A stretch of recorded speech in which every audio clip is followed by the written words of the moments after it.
Welcome back friends.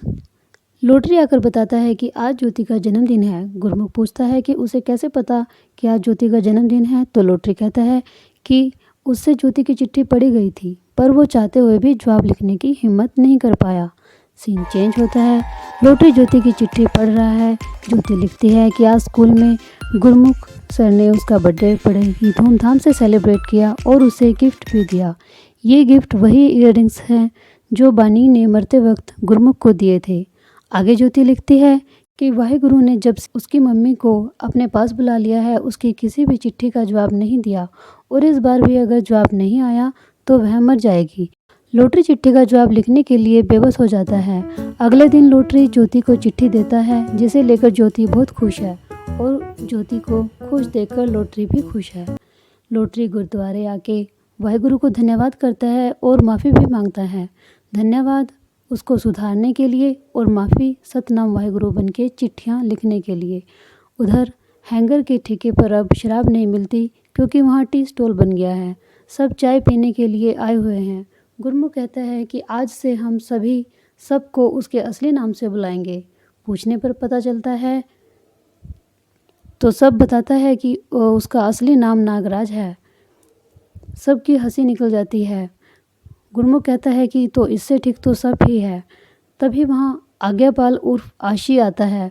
गुरमुख उसे कोई गाना सुनाने को कहता है, जिसे वो यूट्यूब पर अपलोड कर देता है। गाना अपलोड होते ही पब्लिक में हिट हो जाता है और म्यूज़िक कंपनियों की नज़र तक पहुँच जाता है। सीन चेंज होता है। स्कूल में फंक्शन चल रहा है। बच्चे स्कूल में एक अजनबी लेडी को देखकर हैरान हैं। ज्योति कहती है कि वो माँ है जिसे वाहिगुरु ने भेजा है, क्योंकि उसने चिट्ठी लिखी थी।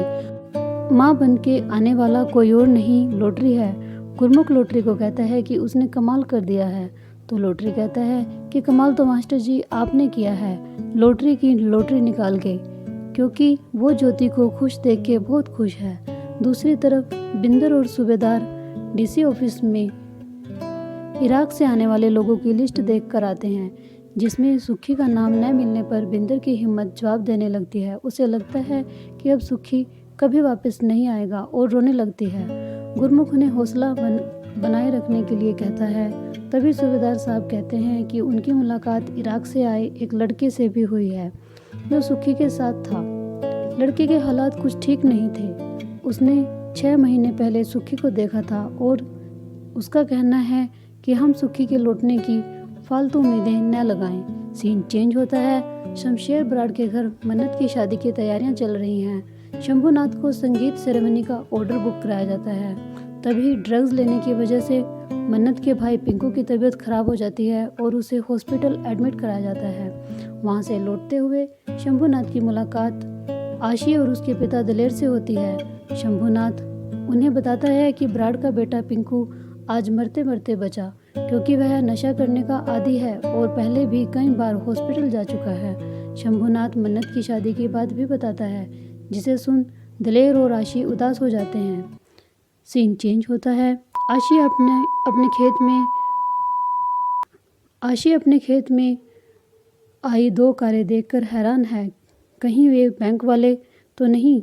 कल ही तो वे उनका ट्रैक्टर लेके गए हैं और आज कहीं उसका हीरो होंडा लेने तो नहीं आ गए। तभी आशी की खुशी का ठिकाना नहीं रहता जब वह देखता है कि वे बैंक वाले नहीं हैं, स्पीड रिकॉर्डर वाले हैं, जिन्हें वो पहले भी अप्रोच कर चुका है, पर आज वे खुद चलकर उसे कॉन्ट्रैक्ट साइन करने आते हैं और आशी के गाने की तारीफ करते हुए उसे शगुन के तौर पर कार की चाबी भी देते हैं। आशी कहता है गाड़ी से भी ज़्यादा ज़रूरत उसे एक और चीज़ की है और वो है उसका ट्रैक्टर। म्यूज़िक कंपनी वाले उसकी ये इच्छा भी पूरी कर देते हैं। दलेर सोही की खुशी का ठिकाना नहीं रहता जब वह अपने दोनों बेटे मतलब अपने ट्रैक्टर और आशी को एक साथ देखता है। उधर पिंकू की तबीयत ड्रग्स के ओवरडोज से इस बार ऐसी बिगड़ती है कि उसकी मौत हो जाती है। आज शमशेर को अपने पिता की कही बातें याद आती हैं कि उसका ये गलत कारोबार एक दिन उसे खून के आंसू रुलाएगा। दलेर सोही अपने दोस्त को हौसला बनाता है तो बराड़ फूट फूट कर रोने लगता है और कहता है कि जो नशा वो लोगों को बेचता था वही उसके बेटे को खा गया, वो अपने बेटे का कातिल है। सीन चेंज होता है। आज गुरमुख बहुत उदास है। उसका मन आत्महत्या करने का करता है, पर बानी उसकी आत्मा उसे रोक लेती है। गुरमुख बानी से कहता है कि वो उसका और अपनी बच्ची का गुनहगार है। अब वह उनके पास आना चाहता है। बानी कहती है जो हुआ वह रब की मर्जी थी।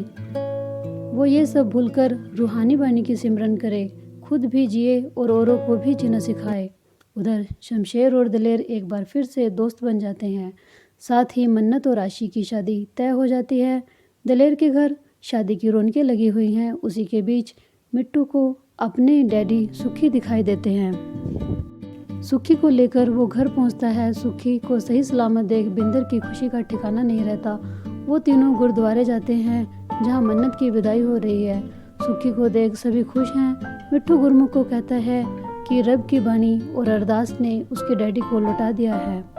सूबेदार अपने दामाद को गले लगा लेते हैं। सुखी गुरमुख को उसके परिवार को संभालने और हौसला देने के लिए धन्यवाद करते हुए कहता है कि वो ऐसी जगह से बच के आया है जहां मौत भी हैरान हो गई कि मुझे कौन निकाल के ले गया।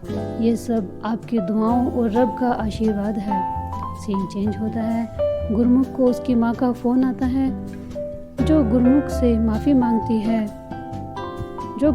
माफ़ी मांगते हुए उसे घर आने की बात कहती है, जिसे वो स्वीकार कर लेता है और अपने घर का रुख करता है। गुरमुख की लिखी अरदास के साथ गांव वाले और स्कूल के बच्चे सेल्फी लेते हैं और मूवी की हैप्पी एंडिंग होती है। Thanks for watching the video. मिलते हैं एक और बेहतरीन फिल्म के साथ। तब तक के लिए बाय बाय।